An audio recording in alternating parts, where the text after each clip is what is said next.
Good afternoon, DC Ranch golfers. This is Dick Hyland on Friday. This would be April the 19th.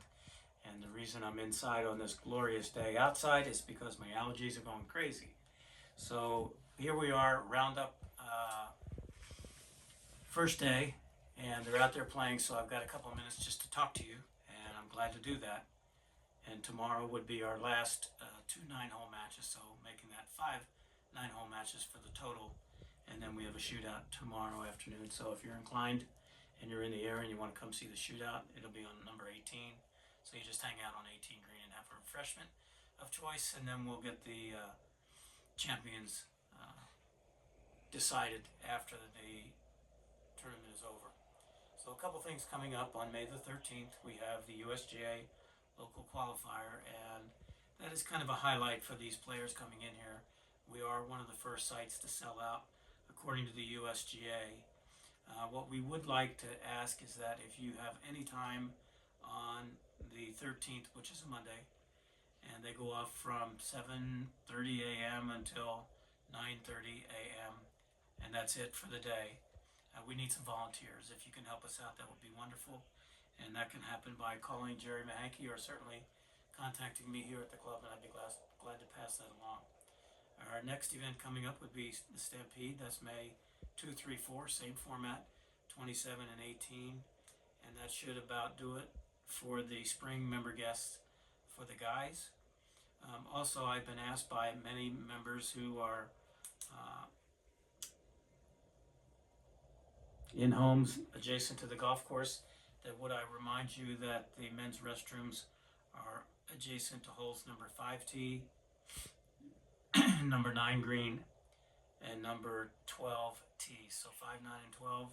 If any guys don't know where the restrooms are, if they please make note of that, that would be great.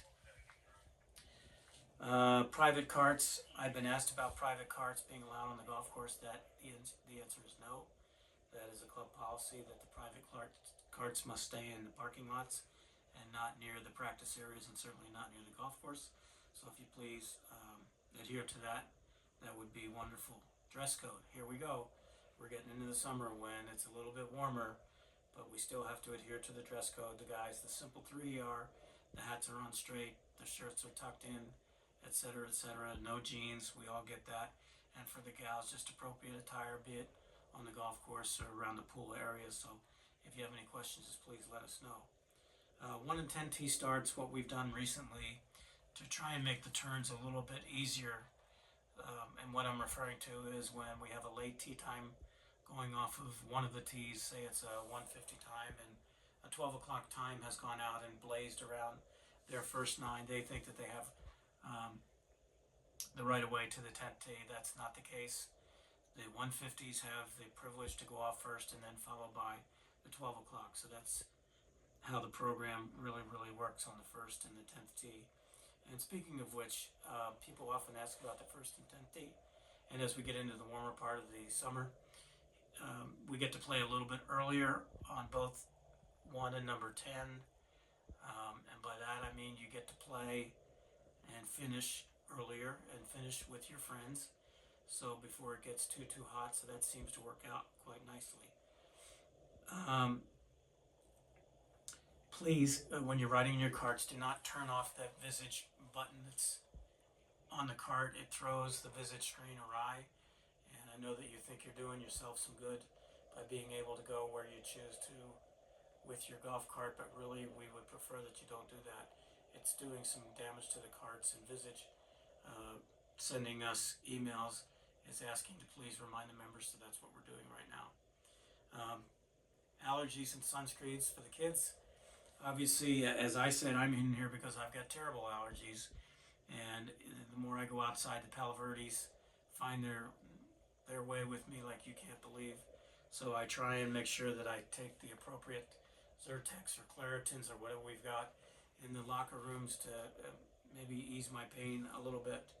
And then with regard to the sunscreens, it's really important that you wear your sunscreens, and certainly with the kids who are just getting around the age where everybody thinks it's kind of cool that they get a suntan. But I can tell you, I wear these long sleeves as much as I can because when I was younger, God knows when that was, um, and we were out in the sun all day long on the golf courses or in the ball fields, and your skin just gets parched, and it's really not a fun thing as you get older. And I would encourage you. The dermatologists have told me, La Roche, say. So it's this one and these two were the popular ones that they recommended to me as far as sunscreen to wear, and they really are very good. And the comment is always, well, I hear that 30 is the max SPF. I don't need the hundreds like you have here. Well, the important thing is that you apply the sunscreens, every couple hours to make sure that it's fresh and it's potent and it works. So, a higher number is a little bit better than a lower number, especially if you don't reapply. But if you do reapply, the doctors have told me that a 55 is certainly enough for every couple hours.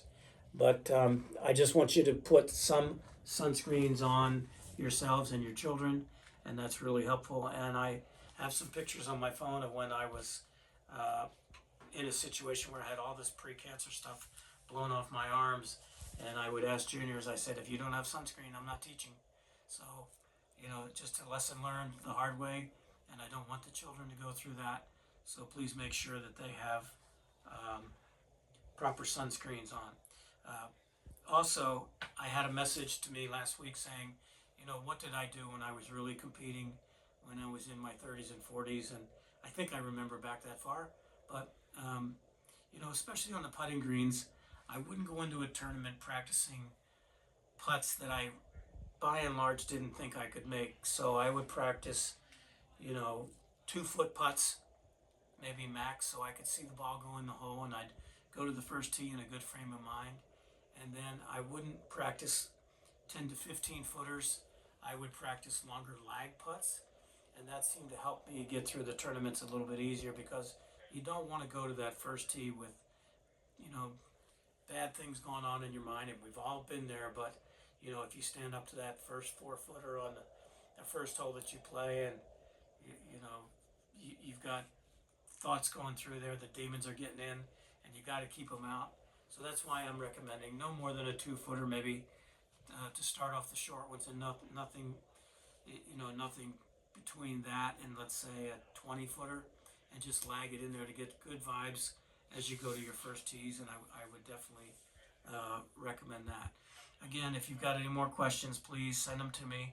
These are fun for me, and I really enjoy it. So I've got to get back out to get this last 9 holes in.